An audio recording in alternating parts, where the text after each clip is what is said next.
Voilà Tata Maïté, à toi l'antenne. Voilà tonton Al. Je pense que ne tey nag moom dañuy waxtaanee li nga xamante ne moo nekk actualité fi mu toll nii ci dëkk bi donc depuis 2 jours. On ne parle que de ça, le coronavirus bi nga xamante ne ñu ngi koy dégg boobu léegi. Et qui affole tout le monde, hein? Voilà, qui affole tout le monde.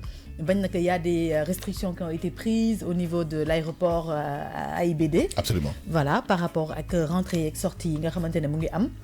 Xam nga comme Sénégal moom comme li ñuy wax pays teranga la donc ñëppay dugg di génn. Mais c'est pas une passoire hein, en tout cas. ñun kay moom non même pas baale sax mais c'est-à-dire que ne par rapport ak suñu voilà li nga xamante ne mooy moo tënk tout ce qui est import-export. On n'a pas forcément le choix. Ak yeneen yoo xamante ne voilà mënuñu ko tere parce que voilà zone la boo xamante ne pays touristique la déjà. Les gens viennent ici, c'est un pays où beaucoup d'étrangers vivent ici actuellement. Surtout les Chinois, parce que Chine l'a jógee. Voilà, donc tu as fait virus bobu nonou, mu ngi jóge Chine. Donc actuellement, il y a 4 millions de Chinois ils sont atteints. Te mu ngi jël encore ampleur, ils n'arrivent pas encore à canaliser feebar bi tellement que voilà, affaire yi dafa gaaw, ça prend une vitesse très très très extrême. Bo gisee sax légui actuellement en Chine, ils sont toujours avec des masques. Te dañu isoler sax ville. Dañu isoler ville bi fi mu toll. Mais je voudrais juste dalal nit ñi ne leen ne que ñun suñu état amna moyen wu contenir n'importe quelle épidémie parce que Ebola mu gënoon na fi tar te vraiment cas yu néew moo fi amoon faut ñu rappeler ko ça veut dire que ñu ngi jël seen disposition pour que virus et corona bi bañ a dugg fii de toutes les façons bi ñu annoncé déjà que le virus bi mu ngi woon biir Chine rek automatiquement ici ils ont pris vraiment des dispositifs absolument dispositions yoo xamante ne yu drastique pour justement éviter que mu am ay personnes yoo xamante ne ils sont atteints parce que xam nga tey mbirum virus moom li ci garaaw mooy nit mën na ko am sax te du xam ne moom la am. propagation bi dafa doy. voilà après mu déplacé wu ci diggante boobu noonu muy def jóge dëkk ba dëkk sax affaire bi doog ko daaneel ci beneen dëkk bi alors bu xasee ba am rek premier contact yi muy am avec les personnes yi nga xam ne la gën a jege rek automatiquement daf leen koy wàll. da koy respirer da koy laal virus moom mooy loo xamante ne day dund ci air bi. absolument pour mu dee c'est tout un problème. ok bu xasee ba propagé wu ci air bi c'est difficile de canaliser virus bi. Il faut vraiment des isolation, il faut voilà ay dispositifs yu extrêmes yoo xam te ne moom la dëkk bi di jël. Et qui demande des moyens. Voilà, qui demande beaucoup de moyens. Mais parce que derrière. gëstooguñ ba xam exactement lu lan la. ñu ngi si. Alors ñu ngi ci di ko rechercher déjà virus la boo xamante ne day atteindre ce système immunitaire. Maanaam sa poumon yi lay jàpp.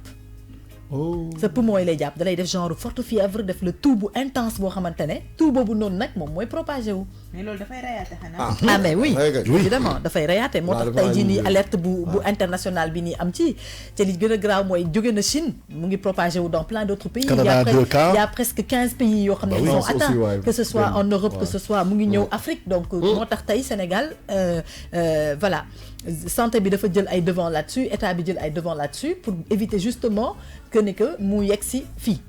Pourquoi? Parce que Sénégal c'est un pays très ouvert. Et c'est un pays qui est très très très très nu tuddati ni nit ñi di duggee di génn dafa bëri. surtout étrangers yi. tey bu ñu seetee ba seet tey suñu économie ci dëkk bi fii chinois yi en font une grande partie. Parce que ñu ngi fi installé wu fii. Alors du moment où seen dëkk la jógee te ça a été déclaré depuis le mois de décembre. Fin décembre la ñu déclaré que ne virus bi mu ngi propagé wu que virus bi existé na ñëpp xam nañ ne période de décembre ak période de fête les gens voyagent dañuy dem seen dëkk yi dem passer fa fête yi ñëwaat. On ne sait jamais. kooku mën na dem nit ki mën na dem de bonne foi dem pour dem passer ay vacances am ñëwaat parce que fii la activité am nekk. mais peut-être ñëwaale na peut-être ak feebar boobu noonu kenn xamul. parce qu'il est au contact de quelqu'un qui est malade. Voilà justement et au Sénégal il y a plein de commerçants ici au Sénégal qui font tous leurs achats ils le font en Chine. tey la majorité des commerciaux fii ko ci wax mu ne la mës naa dem Chine wala Chine laay dem. boo xoolee marché mondial ci wàllu commerce boo xoolee Chine moo ko téye. voilà justement Chine Turquie. voilà Dubaï ak genre yooyu noonu. ñoom ñoo yor commerce bi nga xamante ne mooy développé wu fii en Afrique surtout au Sénégal donc tey ça veut dire qu'il y a un énorme contact bi nga xamante ne sénégalais yi ñu ngi koy am avec les Chinois c'est tey jii nii bu ñu demee ba ne la France est atteinte la France actuellement est en grosse alerte fi mu toll nii au niveau de la France parce que voilà ils ont reçu des cas aussi yoo xamante ne agsi na foofu donc nous on n'est pas à l'abri ce sont nos pays yoo xam ne régulièrement ils sont en contact avec les Sénégalais parce que dañuy dem ak ñëw entre Sénégal ak yi dëkk yooyu noonu surtout France voilà donc moo tax tey jii nii alerte boobu noonu moo fi nekk xam nga la dernière fois je pense qu'on avait fait un sujet où on parlait de masques yi nga xamante ne dañ ko war a sol pour éviter poussière bi pour éviter pollution beeg yooyu tu vois tey c'est un grand exemple boo xamante ne yegsi na nii tey quand tu regardes en Chine dans tous les journaux toutes les infos que tu regardes tous les Chinois sont avec des masques, ils sont tous en train de se protéger parce que virus là bu nekk ci air bi mën nga ko respirer mën na teg sa yaram nga laal ko toucher sa benn partie bu sensible sa yaram comme sa gémmiñ wala genre yooyu parce que poussière moom Chine ñoom affaire boobu daf leen ñaba parce que boo xoolee ñoom affaire pollution bi lañ njëkkoon commencé xam nga ñoom seen affaire masque yooyu dafa bien sûr mais parce que foofu c'est surpeuplé voilà surpeuplé il y a énormément de population il y a énormément d'industrie xam nga tey dëkk boo xamante ne presque dëkk bi yëpp industrie la parce que ñoom ils travaillent 24 heures sur 24 c'est des gens qui sont des bosseurs ñoom liggéey la ñu xam alors liggéey nag dafa ànd ak ay procédures yoo xamante ne loolu incontrôlable parce que ci la bokk pollution bi ci la bokk. Et puis aspect bi nga xam ni contamination bi c'est-à-dire que espace réduit la pour tant de personnes. C'est ça, c'est pour ça que contagion bi day gaaw. contagion day gaaw contagion bi day gaaw ba pare quand vous êtes nombreux xam nga tey par exemple Chine da ngay xool nit ñi dundee. Ils sont combien 1,5 milliard ou 2 milliards. n'importe quoi Chine da nga leen di gis ñuy dox comme ay sax yu dox. tellement que ils sont nombreux ba nga xam ne dañuy kolante mais loolu pour que nga wàll sa morom dafa yomb benn sëq rek la personne 10 personnes recevoir nañ virus boobu alors derrière ñun ñu ngi sant yàlla peut-être comme pour le moment jusqu'à présent te ñaan nañ yàlla ñu fi am benn cas boo xamante ne ñu ngi koy dégg mais juste appel bi mooy ñi nga xamante ne tey dañuy tukki wala ñi nga xamante ne prévoir nañ tukki sax bu ñu mënee aj seen tukki sax nañ ko def loolu nag mooy consigne bi mooy consigne bu baax bi nañu aj seen tukki parce que tey bëgg alal wala bëgg jot dara ba tax nga sànq sa bopp wala sànq sa njaboot am na lu ko gën je pense que ne ñëpp ñi nga xamante ne tey ils avaient acheté un billet et je suppose sax que ne au niveau de l'aéroport je pense qu'ils ont dû bloquer tous ces vols là parce que bu ñu ko defulee tamit ñoom c'est un risque pour ñoom je pense qu'au niveau de l'aéroport je suppose je n'ai pas vraiment l'info là-dessus mais daal xam naa ne y a des restrictions qui ont été posées au niveau de l'AIBD depuis 3 jours yoo xamante ne moom ils ont été très drastique mooy maanaam sax balaa ngaa dugg ci territoire bi dinañ la saytuwaat la bu baax balaa ngay dugg parce que man en fait quand j'ai regardé en fait dama seetaanoon benn reportage mais par exemple quand un pays a un problème de santé publique tous les vols qui viennent de ce pays là dugg ci aéroport bi dañ leen isolé à si benn dañ leen di parquer en fait si benn partie aéroport bi boo xam dañ koy isolé avec des hommes après service santé bi ñëw xool ba pare voilà sinon doo dugg sinon ils te rejettent bàyyi ñu dugg sinon c'est pareil pour les gens qui vont partir il y a des restrictions il y a des méthodes qui sont données ici soit dañ la defal ay tests yoo xamante ne defal la yenn kii yi permettre la nga dem alors comme c'est un nouveau virus donc je suppose que antidote bi génnagul non donc il y a pas encore de remède pour ça le drame. Donc je crois que ils ne vont pas prendre le risque de laisser peut-être des Sénégalais partir absolument dans ce pays ou bien avoir des vols qui vont faire ces allers-retours là parce que tout simplement c'est risqué man démb ci sama émission Allo Diaspora bi am na ñenn ñoo xam ne dañoo ils sont 12 Sénégalais yu nekk ci même dëkk bi nga xam ne en réalité fa la virus bi nekk Wuyan xaw ma Wuyan voilà Wuyan la ils sont 12 Sénégalais qui sont là-bas ñi ngi wax nañ leen indi mais nañ leen indi mais sur le plan économique ça va être dur pour la Chine oui ça va être non seulement dur pour la Chine très dur. Et après derrière aussi ça va être dur pour les autres pays parce qu'il y aura pas de trafic non plus parce que tey benn dëkk tey du oser dem foofu noonu pour jënd donc ce qui veut dire que commercialement parlant les choses vont s'arrêter dans tous les sens et c'est très compliqué parce que après voilà aspect bi nga xamante ne par rapport ak dëkk bi économie dëkk bi dafay ralentir mais quoi qu'on dise mu ralentir ngeen bañ ci am ay cas yoo xam ne demain ce sera de l'investissement côté santé moo gën fuuf ngeen di bàyyi nit ñi trafic bi bàyyi ba tey ñu tudd ci affaire yi ibbeeku ba telle sorte que ne dañ fi ñëw indiwaat fi virus. Absolument. Donc vraiment les gens prêtons attention à ce genre de cas-là c'est des virus qui se propagent ils sont dans l'air mën na jógee sax dëkk ba voyager ba fii te kenn du ko yëg virus la ci air bi lay doxantoo kenn xamul ne nit ñi bàyyi xel ci loolu faisons attention nañu moytu poussière bi nañu moytu di jaar ci ay zones yoo xam ne c'est hyper pollué suñ fay jaar tamit nañu fatt suñu bakken ut dara lu ñuy protéger suñu bakken éviter di teg suñu loxo yi n'importe où fu poussière fompal ba pare nga doog fa teg sa loxo parce que en fait c'est des normes d'hygiène yoo xam ne ils sont basiques mais ni ñu basique banal noonu lañu important wee parce que mun na la sànq ci lu ndaw a ndaw a ndaw donc vraiment mesure d'hygiène boobu ni ko nit ñi jël bu baax a baax ñuy ñaaxaat aussi état bi ak service santé yi pour vraiment ñu gën a vigilant par rapport ak genre feebar yi tey Ebola ça fait amener la crise mondiale tout le monde était sur le qui-vive à cause de cet Ebola là bi nga xamante ne malgré toutes les dispositions qu'on a prises waaw nee naa que malgré disposition yi ñu jël yëpp jot na fi dugg. donc ça veut dire que jot nañ ci am ay cas même bu bëriwul tamit jot naa am. te maîtriser nañ ko. te jot nañ ko maîtriser parce que en fait dafa fekkoon tamit avant muy yegg si fii amoon na déjà proportion bu bëri boo xam ne yeneen dëkk yi commencé woon nañ ko jël. la preuve ils ont fermé toutes les frontières. voilà mais tey les gens n'ont pas compris. Ils ont détesté Macky Sall mais. non. et proportion vitesse bi mu jël nii corona bi ko gën a gaaw fuuf. boo xoolee vitesse corona bi en 3 jours. en moins d'une semaine li mu jël ci vitesse. Ebola bi jëlu ko woon comme vitesse de propagation. Gouvernement chinois bi dañuy joxe benn kii pour ñu construire ñaari hôpitaux benn bi ci 10 jours beneen bi ci 15 jours maximum. c'est le démontable là. maa ngi seetaan image mais boo gis. mais chinois yi tamit yàlla may na leen. yàlla may na leen waaw mais loolu waral tey jii nii ñu nekk ñu on peut pas dire que c'est la première puissance mondiale. mais ci puissance mondiale yi la bokk. ah non c'est la première puissance économique. et voilà la première puissance économique voilà. moom ak États-Unis ñoo koy xëccoo. xanaa xamoo looloo tax fi mu nekk nii. te fi mu toll nii xëccoo bi moom ak États-Unis moo tax États-Unis la njëkk atteindre. atteindre na États-Unis. virus bi dugg na États-Unis avant muy dugg ay France ak yeneen dëkk yi. parce que tout simplement c'est 2 pays yi nga xamante ne ils sont quotidiennement en relation. Et tu sais, je vais revenir un peu sur l'histoire en fait entre la Chine et les États-Unis depuis que Trump est président. Parce que Trump dafa ñëw ne écoutez ñun américains yi lépp lu ñu jëlee Chine mën nañ ko defee fii. puisque la main d'œuvre coûte moins cher ce qu'on va faire mooy produit bi nga xam ni dañ ko doon taxé 15% dañ koy taxé 300%. comme ça va dissuader les Américains d'importer de la Chine. problème boobu la ñu am nag Trump ak président chinois bi depuis presque 1 an. ça veut dire que loolu sax daf leen di voilà mais c'est que États-Unis dafa am ay Chinatown. ay villes chinoises dans les grandes villes. et c'est ce qui fait effectivement que y a un volume de trafic. dafa bëri parce que Chinatown et puis mooy li nga wax nii c'est-à-dire man ci dëkk en tout cas yu bëri yu ma dem. dafa may Chinatown. oui il y a des Chinatown même en France. mais les Chinois ils sont partout. ils sont partout. ba pare ni ñuy ñëwee mooy ñoom comme. en masse waaye dañu ñëw en masse ba pare bu ñu ñëwee di quartier la ñuy jël. quartier ñoom dañuy implanté wu. dañu am xaalis ñoom dañuy implanté wu te bu ñu xasee ba implanté wu fenn mënoo leen fa jëlee parce que ils font l'économie du pays. absolument c'est ça le truc. c'est-à-dire que tu as beau vouloir les dégager. ils font l'économie du pays te tey ñëpp xam nañ ne gouvernement économie am lay xool. balaa muy seet li neex nit ñi ak li neexul nit ñi ak li leen arrangé ñoom day xool intérêt ba pare. et c'est ce qui est dommage parce que derrière aussi après les conséquences ñoom ñoo koy subir mais ñoom rek duñ ko subir parce que population bi da koy subir. y a une forte demande ndax suñuy taxe ak suñuy frais ak lépp li ñuy fay moom la ñuy jëlaat dugal ko ci loolu. absolument. alors tey moo tax forte demande. d'habitude bu ñu amee genre crise mondiale yu mel nii ils prennent les devants ils se décarcassent comme ils peuvent. Tata Maïté dafa naag ONU nee na. nekkagul crise mondiale. non nekkagu ko. waaw. nekkagul crise mondiale. waaye gis nañu parce que xam nga tax nekkagul crise mondiale. parce que laalagul dëkk yëpp. mais thèse. mais c'est juste une certaine partie de pays yoo xam ne. bu fekkee dafa nekk feebar boo xam ne comme li nga wax sànq ne dafa gaaw. dafa gaaw de déjà dugg na États-Unis muy continent. mais le 27 bii ñu jàll bu duggee Europe muy beneen continent. bu ñëwee Afrique rek. parce que dugg na Asie ba pare. déggoo ma de diggante le 24 ak le 27 laal na 15 pays.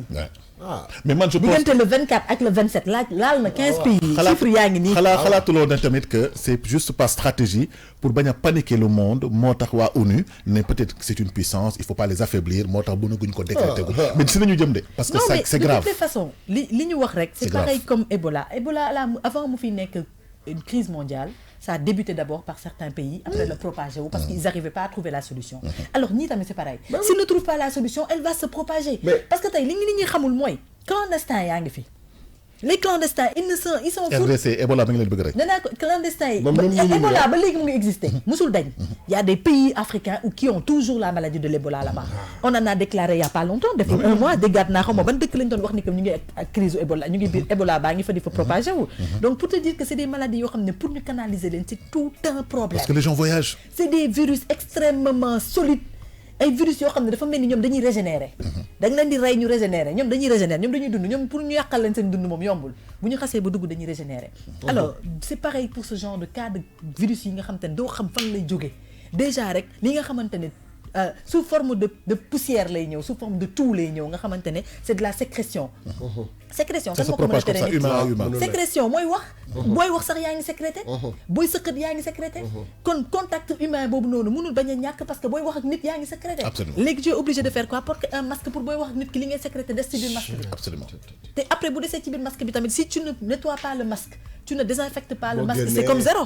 parce que virus day dund ci air. te loolu dee en 24 heures. te loolu soo ko defee c'est parce que si mbedd bi nga nekk. mais soo duggee sa biir kër. la plupart du temps recevoir. tu ne te prends. il faut un vaccin en fait. Voilà, tu ne prends pas la peine de peut-être désinfecter masque bi nga yore woon. wala sax de continuer à porter le masque parce que li ngay éviter ci mbedd bi mu ngi nekk ci yow ba tey. mais léegi man li ma bëggoon laaj puisque comme li nga wax ni nu mu tudd coronavirus. xaw ma ci yàlla musal. moom turam bi sax dafa bon coronavirus kan moo koy jël en charge. ñan ndax que inflammation la comme les maladies infectieuses. maladie infectieuse c'est une maladie infectieuse buy atteindre sa poumon yi directement. dafa mel ni je peux pas le comparer à de la tuberculose mais je pense que c'est pire que sax la tuberculose. parce que presque sax même manifestation yi lay am. mooy da ngay am forte fièvre. di am sëqët bu intense moo xamante ne day jàpp sa membre yëpp. et ça te tue rapidement. xam nga sëqët boo xam ne du taxaw. sëqët boo xamante ne day dem ba affaiblir sa système immunitaire maanaam rey sa globule yeeg def yooyu yëpp. donc ça veut dire que loolu c'est voilà c'est une maladie infectieuse. ñuy wax ne Chine dañu dem sax jël les militaires réservistes là yi nga xam ne c'était des médecins militaires. indiwaat leen. je pense qu'ils ont déployé 4000 professionnels de la santé. ak militaires yi pour sécuriser zone bi et surtout pour être dans les hôpitaux. non c'est vrai c'est dire qu'ils ont les moyens ils vont se donner les moyens de contenir cette maladie. parce qu'il y va de leur crédibilité et surtout de leur économie. mais dañu bëri Chine en fait c'est ça le problème ils sont nombreux. c'est-à-dire c'est comme l'Inde aussi hein. waaw mais xam nga ba léegi mais comme ay Chine. ni ñuy amee genre feebar yooyu. bokkul ak ay Inde bien vrai que bëri nañ et tout mais rarement ngay dégg mu am genre problème mais Chine comme li nga wax quoi tourne Carrefour la. Carrefour la donc du coup dafa ibbeeku ci monde bi yëpp. même booy dem ci yeneen dëkk yi sax da ngay def escale Chine. donc du coup feebar bi dafay bëri et puis comme li ñu wax ci monde bi ñun ñu dégg xam nga bu ñu nekkee 14 millions d'habitants. nga dégg ñu ne la Chine jàpp na fa 5 millions de personnes. da ngay tiit. bah oui effectivement parce que Chine dafa doon dëkk boo xamante ne dafa populaire. trop Chine populaire moom bañ nañ ko ba ñoom bañ nañ ko ba ñoom yàlla dafa def comme dañoo tuuti. donc bu ñu ponkaloon sax xanaa xam naa ne moom duñ fa xaj. mooy maanaam duñu dox. kon ku ñu dox ak sa morom da ngeen di mbëkkante mais heureusement yàlla def dañoo tuuti koo ci gis mu ngi ndaw gàtt donc dañuy mën di rombante facilement donc vraiment on est en train d'ironiser mais c'est vraiment un truc extrême boo xamante ne c'est un cas d'alerte en fait. Il faut que ñëpp bàyyi ci xel moytu ko bu baax parce que symptômes yi ils sont tellement similaires à d'autres symptômes mais ils sont plus dangereux. Après nag les études disent que pour le moment les enfants ne sont pas trop atteints. Je pense que les cas sont plus vus chez les personnes adultes que chez les enfants. Mais après comme on dit vivre dans cet environnement là est un cas de risque. donc tey bu atteindre adulte yi mooy forcément dina am xale yoo xam ne dina leen atteindre. alors là nag quand ça touche les enfants là ça devient un cas extrême parce que mag mën na supporter yenn yi mën na peut-être organisme mën na ko may peut-être mu mën a supporter yenn manifestation mi nga xam te ne dina ko mën voilà dina ko may plus de temps de survie pour le temps que ñu ut solution mais xale en général quand ce genre de virus là c'est un risque pour tout le monde c'est temps de survie bi nga xam te ne da koy am bu amul solution extrême rek. C'est-à-dire qu'on aura des cas vraiment de décès énormes. Il n'y a pas de vaccin. Vraiment, il n'y a pas encore de vaccin. Ils sont en train de faire un énorme travail. Man moom ñoom tiituñu ma ci ñoom. ndax xam naa ne chinois yi moom xarañ goo xamante ne moom. bu leen jaralee ñu war a dem dëkk ba dëkk wari ji soli wala jël li ñu am yëpp ci alal def ko ci dinañ ko ci def. mais lu la bett seen chercheurs yi 24 sur 24 xam naa ñu ngi wut solution. mais da leen bett xam nga bu la dara bettee. bu la dara bettee surtout que mu nekk virus boo xam ne ñoom xalaatuñ ko woon. ne day ñëw mu jëg parce que bu ñu nee bay joxe ordre pour ñu construire benn hôpital en 10 jours. ça veut dire que da leen bett. xalaatuñ ko woon bu leen leeroon ne loolu noonu dafa am wala virus bi nii dafa am donc. parce que am na ci yenn virus yu bëri comme ay maladies yu bëri comme bii nii yoo xam ne c'est viral mais boo xoolee du ñu xalaat ne dina leen mën a attaquer à ce point là. donc du coup mais xam naa ne bu ñu jógee ci lii. dinañ jël les devants. bien sûr voilà bien ils ont sûr. même trafic maritime bi sax actuellement dañ ko bloqué depuis le 1er janvier. donc ça veut dire que depuis début janvier ba léegi ils sont en alerte. ci wàllu koom-koom alors ñu ngi woon ci loolu di ci kii peut-être que entre temps nag la gën a propagé wu parce que comme j'ai dit du 24 au 27 il y a eu énormément de progression. c'était 4 je pense avant. Après, je pense 4000. Après, non, il y avait 2000 et quelques. Après, mu jékki-jékki dem 4000 jékki-jékki. Là, actuellement, ci 15 pays yi nga xam te ne atteindre na ko ils sont à 2000 et poussières de cas là-bas. Donc voilà, ça veut dire que ne avancée bi gaaw na. Voilà. Parce que dëkk bu nekk yaa ngi jël ay dispositions depuis boobu par rapport ak loolu te terewul kaa yaa ngi dugg. Europe moom bu fa duggee jàppal day dugg Afrique. non mais Afrique moom déjà li tax sax Afrique ñu war a gën a ñun moytu ndax ñun déjà hygiène rek dañ ko manqué. ñun déjà dañu am problème d'hygiène problème de survie xam nga tey problème de survie et problème d'hygiène et problème de finance mooy maanaam pauvreté bi nga xamante ne moo fi nekk rek mooy que ñun moom kaa yi moom bu xasee ba na cabax suñu dëkk rek mooy musiba naaru laay parce que on aura du mal hygiènement ak financièrement ak yeneen pour pouvoir sortir de ces genres de pandémies là. moo tax l'Organisation mondiale de la santé l'ONU ñun ñu adhéré si bokk si pour que cas yu mel ni su fekkee ne ça touche tout le monde il y a des cotisations qui sont faites par tous les pays ñu mën a jël en charge pays nga xam ne ils n'ont pas tellement les moyens de pouvoir éradiquer cette maladie ou bien la contenir mais dafa am benn affaire bu am solo mooy prenez les bonnes attitudes allez n'allez pas dans ces pays à risque bu leen dem si dëkk yi nga xam ne dañuy wax dafa am coronavirus te ñun nag dañu am benn histoire vraiment sentimentale disons historique ak waa France Macron am na problème mu gilet jaune am na problème mu grève retraité yi terrorisme tamit mi ngi fay indi lu jéggi d'ailleurs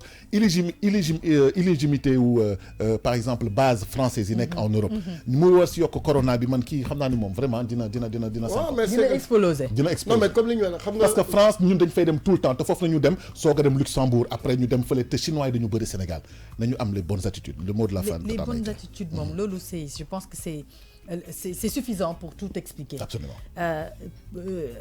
Mode d'hygiène bi nga xamante ne chaque jour ñu répété ko nit ñi c'est pas de la blague évitons de gis nga lii yëpp li indi Chine pollution gu rëy la rek ak saleté peut-être ak yeneen parce que ñoom tam quoi qu'on dise ils sont tellement surpeuplés que voilà ils sont dans une promiscuité des fois nga seetaan ay documentaire bi Chine gis niveau de vie bi ñu am ak nit ñi dund ils mangent tout mais tu te demandes comment ils font pour vivre dans cette insalubrité là xam nga dañuy wax insalubrité Afrique la yam mais Chine c'est extra méga ordinaire il y a des zones yoo xam ne laisse tomber donc moo lay wan ni que ñun suñu fekkee ne ñun on a des gens qui vivent dans cette insalubrité là mais c'est évident que toutes sortes de maladies sortent de là-bas. mais Maïté luweel sa kër benn chinois xoola nga dem waxuma ñu dëkk si ñi nga xam dañu ñëw fi nekk si tabaxtal yeeg yooyu de non ñooñu moom ça va mais da ngay dem si ñi nga xam dañu commerce nga dem si kër gi nga dem ay kaña lu nekk nga fi ça veut dire que dañu salté en fait.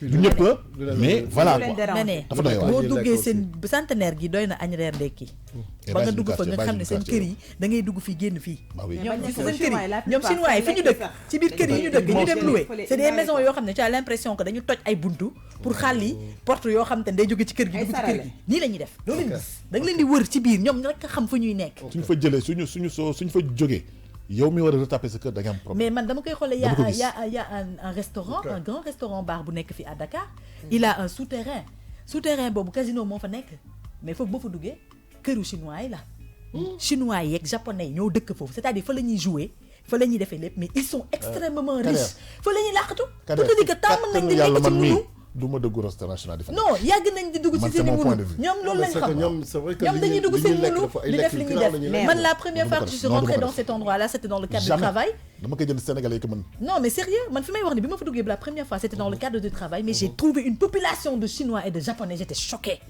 ñoom rek a fa nekk ku la ci gën a dégg olof sa morom nag nga ne kii la mooy maanaam yàgg nañ chinois de boo ko lekkee di nga sibiru mais nag léegi nag mais nag les chinois la force qu'ils ont mooy ñoom ils se soignent avec des arbres des plantes naturelles loolu tax ñu am longévité ñoom gis nga li ñuy jaay di dof lu di ko jox nit ñi dundee wuñu ko looloo gën a bon xam nga dafa mel ni ceeb bi ñuy lekk nii dañuy jël li baax ci ceeb li mool ko jël lu bon li jox ñu ko conteneur bu marchandise yi di wàcc sax da ngay gis seen aliments yi nga xamante ne ñoom moom la ñuy consommer ça veut dire que ne ils sont intelligents d'une certaine manière et après derrière ils sont intelligents oui ils sont intelligents mais truands derrière parce que ils nous tuent à petit feu voilà léegi on va passer à bon plan Tata Maïté non c'est intéressant voilà faites donc attention c'est un sujet très vaste absolument voilà mun nañ ci wax suba gannaaw suba parce que c'est un sujet d'actualité et c'est une grande nation là ba pare il faut que les gens aussi suivent bien les actualités pour avoir une idée déjà de fan la progression bi toll ak yooyu pour mun a tamit def ay prévisions par rapport à tout ça et que toutes les radios toutes les télévisions vraiment aussi que personne n'arrête d'emmerder tout le monde sur ça bu leen laaj jaay xaalis ngir la c'est une question de santé publique ngir yàlla même suñu fayulee dara sa ministre de la santé au moins jàllale leen ay communiqué pour prévenir la population c'est hyper important parce que ñun dañu nekk benn hub au niveau de l'Afrique de l'Ouest et c'est pour sauver des vies c'est important waaw c'était King Santé conseil santé